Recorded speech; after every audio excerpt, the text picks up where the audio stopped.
তো আমরা এখন আছি ডার্পিং মনেস্ট্রি। দেরি হয়ে গেছে, গেটও বন্ধ হয়ে গেছে, ভেতরটা তো যেতে পারবো না, জানি না ভেতরে অ্যালাউ ছিল কিনা। তো বাইরে থেকে আর কি ঘুরবো।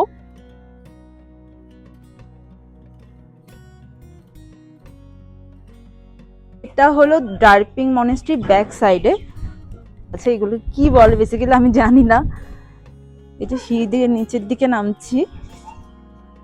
কথা ছিল আগে আমরা যাব পাইন ভিউ নার্সারি, কিন্তু পাইন ভিউ নার্সারি 5টায় বন্ধ হয়ে যায়, তাই আমরা চলে এলাম ডার্পিং শুনছি মনেস্ট্রি। এখান থেকে কাঞ্চনজঙ্ঘা ভিউ পাওয়া যায়।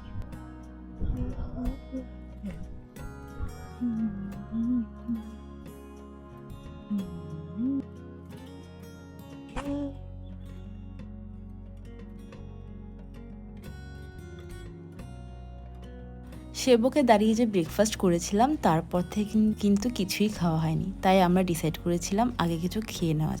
আমরা চলে গেছিলাম ক্যাফে কালিম্পংয়ে, গিয়ে অর্ডার করেছিলাম ওদের কিছু ফেমাস ডিশ, যেমন ছিল টিংমো। টিংমোটা খেতে খুব ভালো ছিল, আর সাথে তো ছিল অনেক কিছুই, আর ওদের চিজ কেকটা খুবই ভালো ছিল।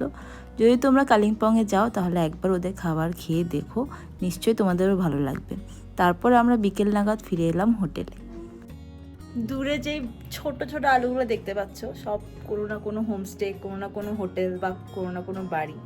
তো এই পাহাড়ের এই একটা জিনিস যেটা দেখা মানে খুব ভালো লাগে আর কি, অনেকটা দূর থেকে ছোট ছোট টিমটিমে আলো দেখা যায়।